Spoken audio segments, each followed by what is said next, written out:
Good Thank morning. I'd like to call the Health Related Institutions Formula Advisory Committee meeting to order. Thank you for being here this morning.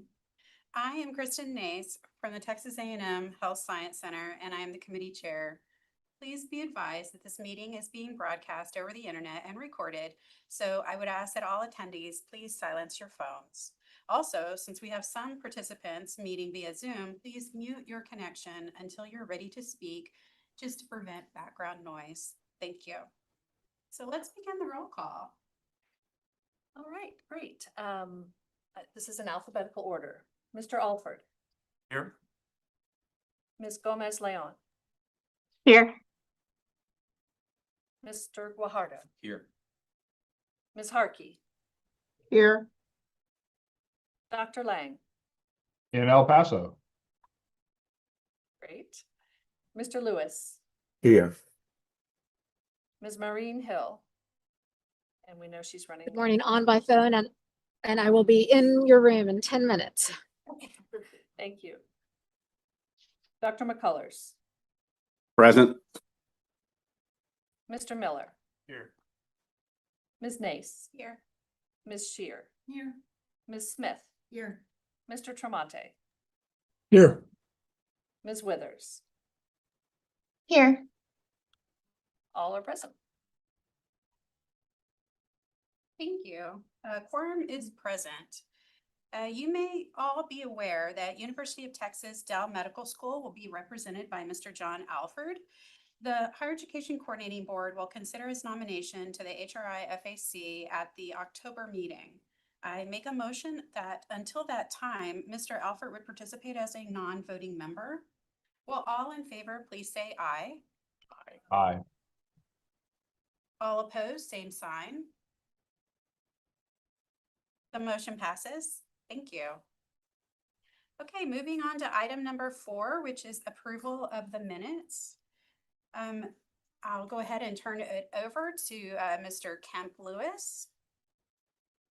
Good morning. Is there any discussion of the minutes? If not, is there a motion to approve the September 5th meeting minutes? So moved. Second. Is there a second? Second. Thank you. Will all in favor please say aye? Aye. All opposed, same sign. The motion passes. Thank you. Our next order of business is the discussion of charges. So I'll turn it back over to the chair. Thank you. For this section, if you'll remember, we talked at the last meeting about the possibility of subcommittees or work groups coming together. And so since then, we have formulated those committees. I just kind of wanted to go over and talk about them and see if anybody had any comments or discussions in regards to either the assignments or the leads or the subjects that are slated to be discussed. So first up is Charge 1 Working Group. You might recall that was to study and make recommendations for the appropriate funding levels for the I&O, infrastructure, research enhancement, graduate medical education, and mission-specific formulas. As part of the GME review, this work group will review whether the GME formula should consider a difference between outpatient and inpatient. So we did have a gracious volunteer, Angelica Marin Hill, to lead that group, and then she would be joined by Lauren Shear, Amanda Withers, and Dr. Lang. Certainly open for comments or questions or discussions in regards to Charge 1 subcommittee. I'll make a comment, Chair. I think that this hour, you received the request from all committee members. You try to accommodate as much as possible. Yes. To put them in their first request. And I think it worked out for all, if not the majority. Yeah. Anybody that had a strong feeling about where they may want to serve was definitely assigned to their number 1 spot. And then I tried to go behind and fill in as needed where I felt like perhaps that institution or person would have an interest in that charge.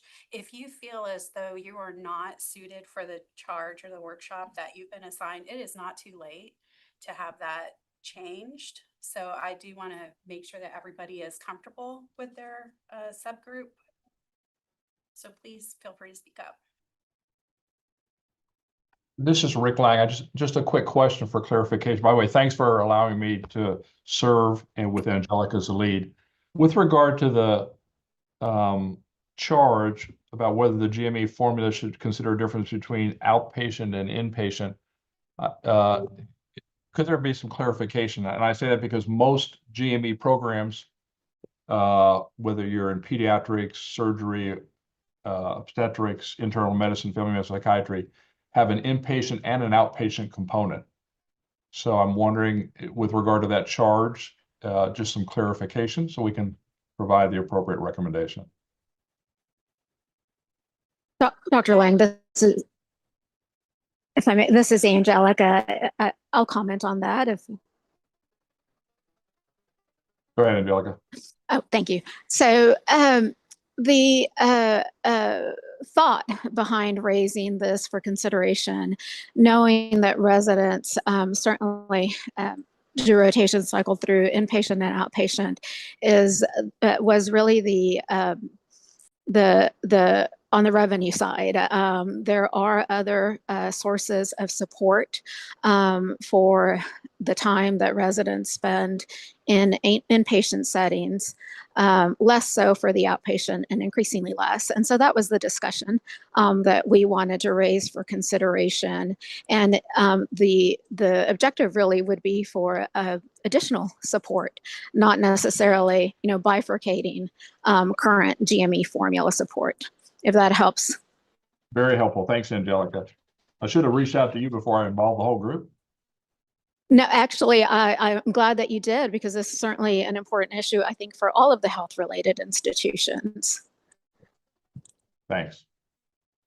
While we're still talking about charge one, I did have a request that perhaps the committee could glean a little more information from the LBB in regards to some of us are newer on the committee, and it would be nice to know what happens from their perspective when they get our request, and just to kind of give us some insight about the policy and the flow of the information as it comes through.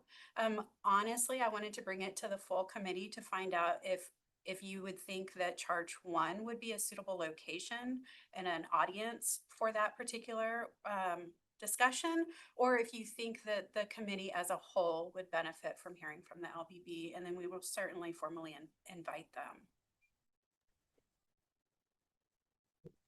Well, I think certainly the charge one group would be the most appropriate. I think that we've wrestled with what is the right amount of ask when it comes to inflation and everything else. And I think there would be tremendous benefit, and actually on both sides, them hearing us as to what we're targeting and why, as well as us hearing them as to what are they looking for, what would move the needle.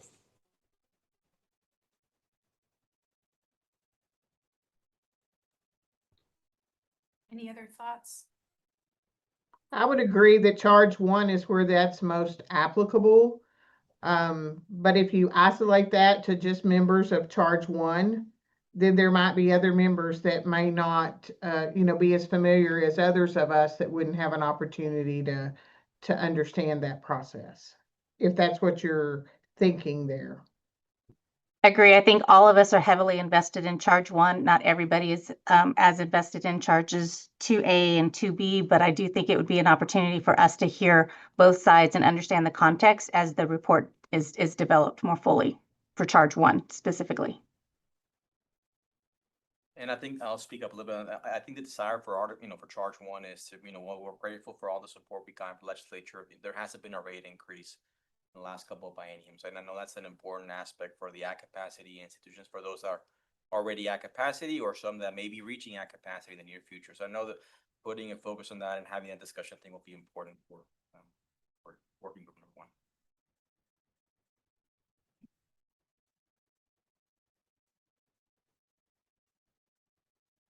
Angelica, did you have any thoughts in regards to asking the LBB to attend a meeting at Charge One?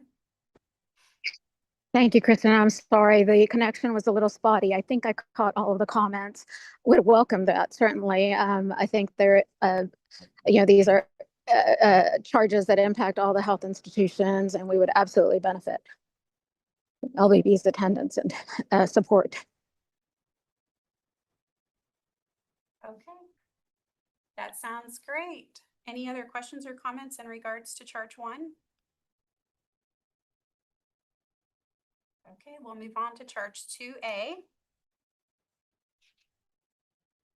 This working group is intended to study and make recommendations for the appropriate INO formula weights, including consideration of any new specialty programs for inclusion, such as graduate allied health and graduate nursing, to include consideration of specialty certificate programs for advanced practice providers such as neonatal midwifery and oncology. So thank you so much to Ms. Gomez-Leon for being willing to serve as the lead for this working group. Then she's going to be joined by Courtney Smith. I have to apologize. My prior handout said Natalie Harms. That was incorrect. Courtney Smith will certainly help us out in Charge 2A, along with John Alford and Mr. Kemp Lewis. Any questions or comments about Charge 2A?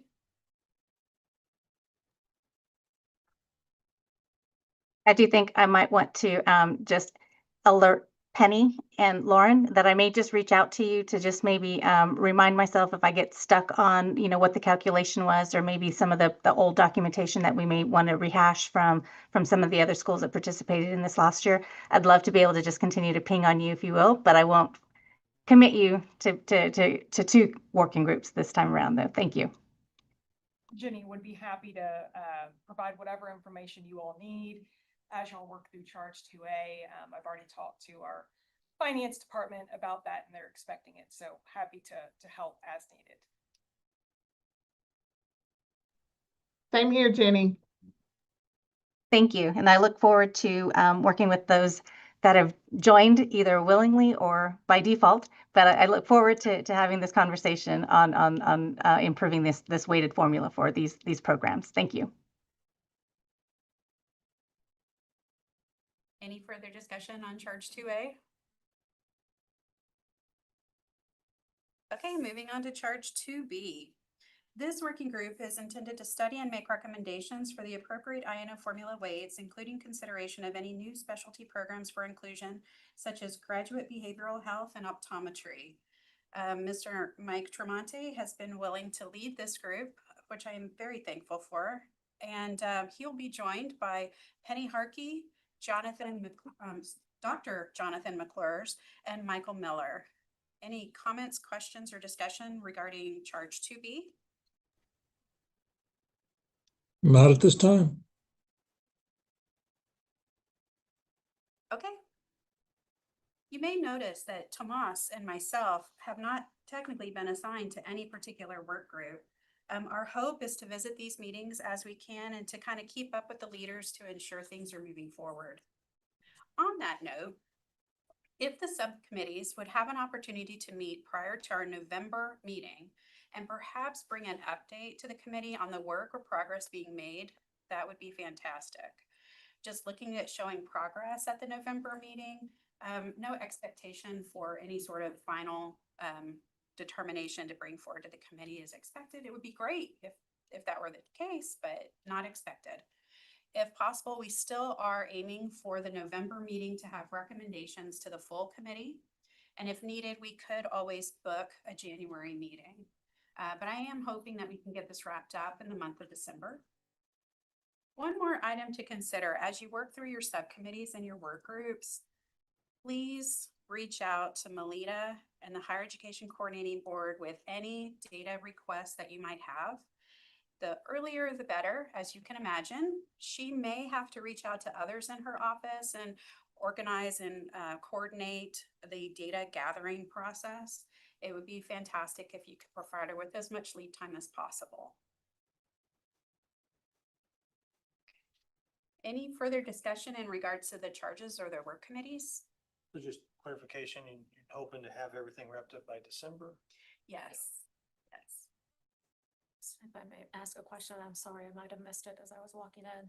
For the additional charges, similar to the interest in charge one, because it impacts everyone. There's our, I know that the charge two subcommittees are focused on specific disciplines, but they're part of a whole. Yes. So my question is, can we, even if we're not a subcommittee or a sub-work group member, can we participate or observe or during the meetings? I think, I'm trying to count in my head. We want to make sure that the subgroups are small enough so that the work can be done and the details ironed out.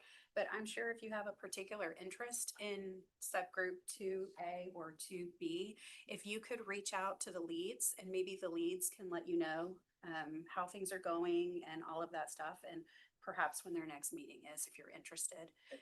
And I was gonna add, there's gonna be plenty of opportunity for everybody to provide feedback as we're coming back to the bigger group, we can have discussions there. Once the report gets drafted, it's gonna get circulated across everybody and everybody will have an opportunity for sure to. So there's, yes, throughout members or reaching out at the same time through the bigger. The intent is not to have a silo for each of the subcommittees, but just an opportunity for maybe the hard work to be done with data collection and whatnot in that smaller group. But then, like Tomas had said, everybody should have an opportunity to respond before the final report. So. And just to add, you want to be careful about quorum. You don't want more than 7 or more folks. So I have a technical question, maybe Lita. So as the working groups are starting to organize, how do they schedule the Zoom? Do they work through the coordinating board? Do they work together to schedule those meetings, or how would that be the preference for that?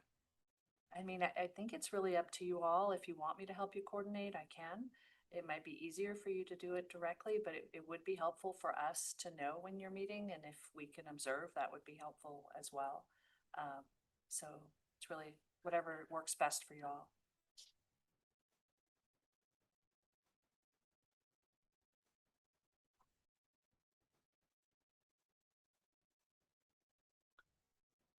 Okay, any further discussion on the charges or the subcommittees?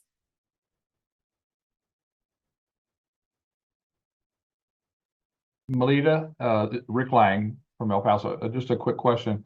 Obviously, we made 5 recommendations last time. And is it possible to take those recommendations and then in a chart actually put down what the action was? In other words, was it adopted, or if not fully, what was the percent? And it particularly helpful for group 1 where we made specific recommendations about what the change amount would be. And this would, particularly for individuals that didn't participate last time, that would be very helpful. Is that too much to ask, Melita? Not at all. We can Okay. do that. Thank you so much. Sure.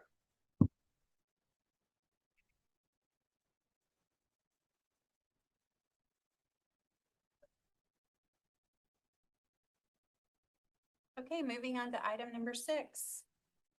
This is a discussion on the dates and the assignments for subsequent meetings. The next meetings are planned at 10 a.m. on November 5th and also December the 3rd. Of course, keep in mind that additional dates can be added. Is there any discussion regarding the meeting dates and time? How do we feel about in-person versus virtual?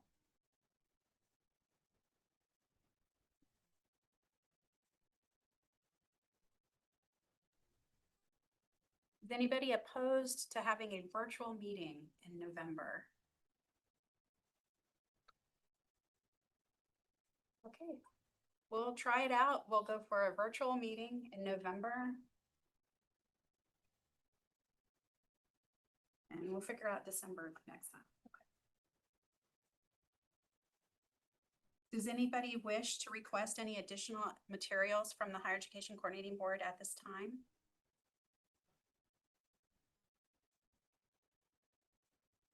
Okay, moving on to item number 7, adjournment. If there are no further questions or points of discussion, do I hear a motion to adjourn? Second. Well, all in favor, please say aye. This Formula Advisory Committee is adjourned until November the 5th at 10 a.m. Thank you.